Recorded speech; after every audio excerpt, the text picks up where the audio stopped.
All right, welcome back to the Sands Show. This is Tori Sands, of course, joined here with C. Hall, Miss Diamond from 7 Mile Radio. We've got Geronimo, Kelly D of Grand Designs, where we're broadcasting from. Hey. Of course, and the rock star himself, Cyrus. How you doing? Of course, you guys, you tune in and you love us, right? Because we're talking about all kinds of crazy ass topics, and we're talking about condoms being distributed in prisons, and that's what we're talking about, before we cut to the break. And it's kind of interesting. One comment real quick, though. Now, you had mentioned something about, will that, slow down, or will people use them in rape? Yeah. And consensual? Okay, I have never heard of anyone using a condom during a rape. Okay. I have. I haven't. That's new to me. Did you see the movie American X? I don't know if they use condoms in that, but did he use a condom in that? No, they just didn't know. No, they just spread his legs, held him, and I'm sorry. made him in the shower. I think Kelly brought up a really good point when we were talking about condoms. She said that it would really cut down on healthcare. Yeah. Save a lot of money. It's a really good political move. I honestly believe it's very good for these two states. They made a very good move. Yeah. Even though it's kind of hidden and undercover, they know what they were doing. They can't openly condone something or give you something to aid in something that's against the rules. They can't do that. Okay. But what they can do is make it available. What you do with it is on you. But they can make it available. So they can say, hey, it's for consensual sex. Yeah. It's up to you how you use it. So we didn't condone it. So if you use it, we hope that if you come get them for the weekend for your so-called conjugal visit, we hope you take enough if you having sex in-house. And they sell pads in prisons. So why else would a man need a pad in prison? It's a pad? To men? A pad. For men? For for a females. pad like females wear, but men use them. For men who have been raped, they have to wear a pad because of bleeding. Anal leakage and bleeding. You can purchase pads. I don't know about that. Because if you're being raped in prison, you're going to just walk around and get blood all in your... A manzy pad. And again, it's all about, certain things are political moves, certain things. I was completely unaware of that too, and I think that needs to be looked into. Yes. Because if you would go those lengths, now, the condoms are good because that is a length you do go to, even if it's not for that purpose. And one I did say when we were on break, it's going to be a marvelous thing for healthcare for them. Because the thing is, it's going to cut down so much money on healthcare. Because like you say, if they use potato chip bags and other type of devices that are going to, one, infect them just on natural bacteria, it may not even be the STD itself. These things still need to be treated. I have a question, That's crazy. Do they test for STDs and HIV? I heard they do when you come into prison. When you come in, they do test for these things? So a lot of times the guys that test positive... They actually give you, and I don't mean to cut anybody off, they question you, they ask you, do you have tuberculosis, do you have HIV, da-da-da. If you say yes to these things, then they will test you. Then they test you for them. If you say no, then they just pass you right along. It depends on the state. It depends on the state. I know Detroit. Some places they will ask you verbally. Yes, some places will ask you to sign a waiver. And it's a verbal waiver. It is true. But, some states make you sign a verbal waiver. But let's say, you say, wouldn't you be passed into a segregated area or into the hospital wing if you do have something? What they actually do, they classify you by your crime. So you replace with the surrounding environment based on what you did, how much maximum, what level of security you are, basically. So if you're breaking and entering, but you have HIV, where you going? You're gonna go through processing and be out in a day. Well, in Wayne County, because they're not gonna hold your ass. That's true, unless you have warrants. They're gonna pretty much put you in mid maximum, not even maximum at all, just mid security with a couple other people who have admittedly said they've had AIDS. Now, obviously, they have to test you for them to find out. But like I said, when you say no, okay, bye.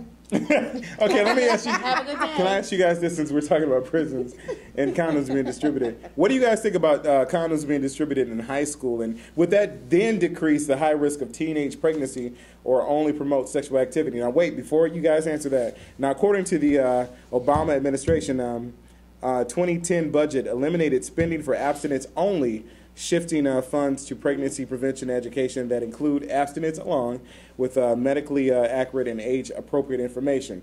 Also, keep in mind that there were 71 pregnancies per 1,000 U.S. girls between the ages of 15 and 19 in 2006. 7% of all teenage girls got pregnant, pretty much. Now, the gap between blacks and Hispanics has closed, but the rates among both groups remain significantly higher than among non-Hispanic whites. The problem now is abortion between 15 and 19. That's rose up. But there's not been any type of data right now for the 2010. What do you guys think about that, though, with the high schools? You know, truthfully, and this goes back, and I know a lot of people be like, I hate Lifetime and blah, blah, blah. I love Lifetime. I love the pregnancy Lifetime. pact. The pregnancy pact. Yes, this is a true story. Love that. How these young girls made a pact to get pregnant. Yeah. And I think that, yes, condoms, sex ed should be in the high schools. It really should be. Yeah. Sex ed should be in the high schools. Abstinence, teaching, all that should be in the high schools. Because these girls, they actually made a pact to get pregnant at the same time so their kids can grow up and play together.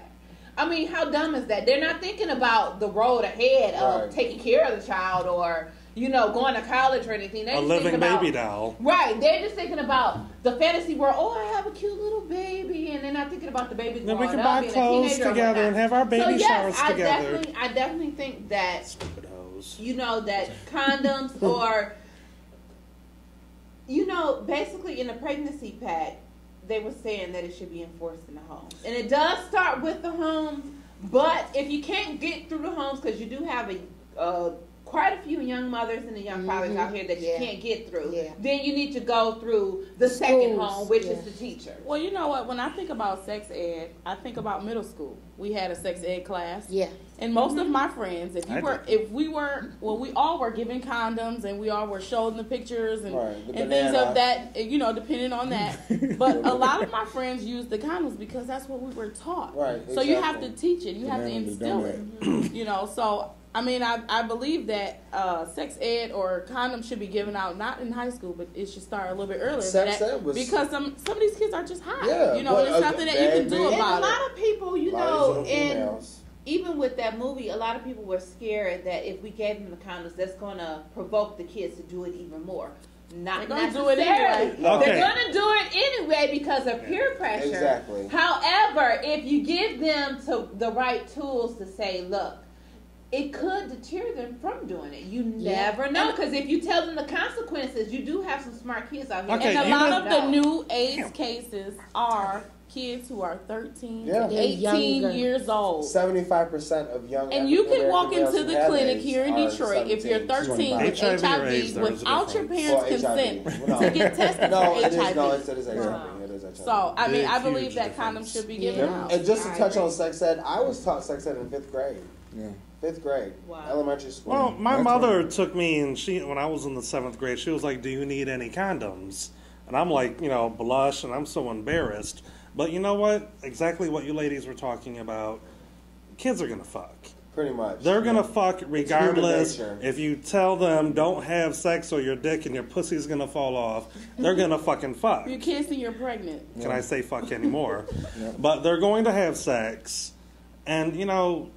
Just give them the option. If they have the condoms and you tell them, hey, you don't want this stuff, and bring people and say, look, I'm what happens, well, not me, but I'm what happens when you don't have safe sex. Yeah. I mean, it's like, look at me. I have a rotting vagina, or, you know, I got warts that are spreading all over my body. Yeah, and I think that comes in a sex education class. Yes. Yeah. It does. Expose them to the truth. Yeah. Expose them not only and say what they should and shouldn't do, because that's a big misconception, telling them what they should and shouldn't do. Expose them, teach them, talk to them, and let them see exactly what it is. And bring people in. Bring real life people real in. people. They did that at King. Bring real people in. All right. Yes, hey, I have this, that, and that, and this. And well, yeah, that goes pretty much for the parents. Parents, you guys at home watching this, make sure you talk to your children.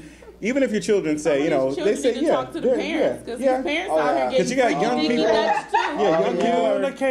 Communication. Young people are raising their kids and stuff, but just talk to your kids. If you have open communication with your kids, then you'll understand each other a little bit more, because you'll be shocked to find out what you learn if they don't talk to you. So leave your comments underneath this video, and we'll be right back. And we got some emails coming up right here at The Sanz Show.